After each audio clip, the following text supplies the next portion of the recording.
अरे मेरे को बीजेपी की तो केरड़ काटोगे, मारी काटोगे तो मारी डाल काट दी। जब जनता दल की गवर्नमेंट बनी उसमें लेफ्टिस्ट भी थे और भारतीय जनता पार्टी भी थी। शेर और बकरी ने एक घाट पे पानी पिया था ना, तो वो काम भी करते। भूपेंद्र हुड्डा को पता नहीं 60 टिकट तो कांग्रेस उसको खुद को दे ना दे। ये राज्यसभा का चुनाव रहा, हम तो 10 के 10 सपोर्ट करने के लिए तैयार हैं। चल लड़े तो सही। लगता है कि बीजेपी के साथ जाना भूल थी, नुकसान आपको हुआ इसका? अब सारी दुनिया कह रही है, मैं थोड़ा ही कह रहा हूँ। जो हमारे साथ घूमते थे चुनाव में, उन्होंने भी कहा कि इस बार माफ़ कर दो जी, विधानसभा में दे देंगे, अब कब के तो बीजेपी की रटक काट लेने दो। अरे मेरे को बीजेपी की तो केरड़ काटोगे, मारी काटोगे तो मारी डाल काट दी। ये आपके समक्ष मैंने कही है बड़े विस्तार से, उनको रिपीट करने का तब कोई औचित्य नहीं है।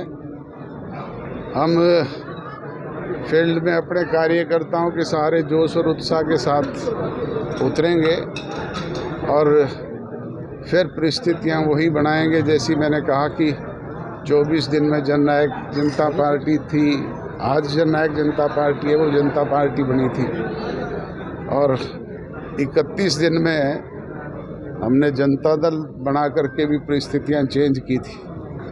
आपको ध्यान हो, जब सूरज कुंड पे जनता दल का गठन हुआ तो अगले दिन एक लक्ष्मण थे जो कार्टूनिस्ट थे और इंग्लिश के अखबारों में उनके कार्टून छपते थे।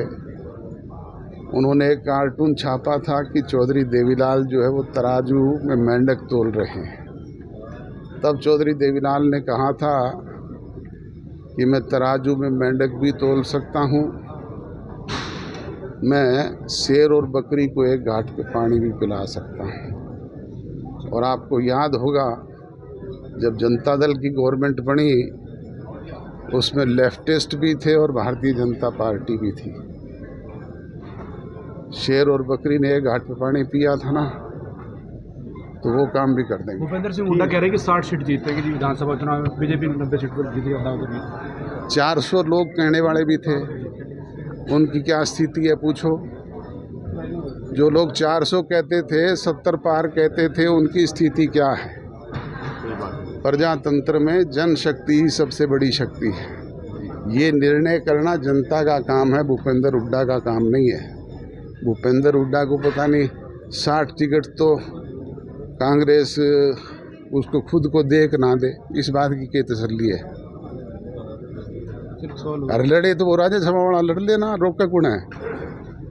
ये राज्यसभा का चुनाव रहा, हम तो 10 के 10 सपोर्ट करने के लिए तैयार हैं। चल लड़े तो सही। बीजेपी विधानसभा चुनाव अकेले लड़ेगी या फिर गठबंधन होगी? परिस्थितियां बदलती रहती है राजनीति में।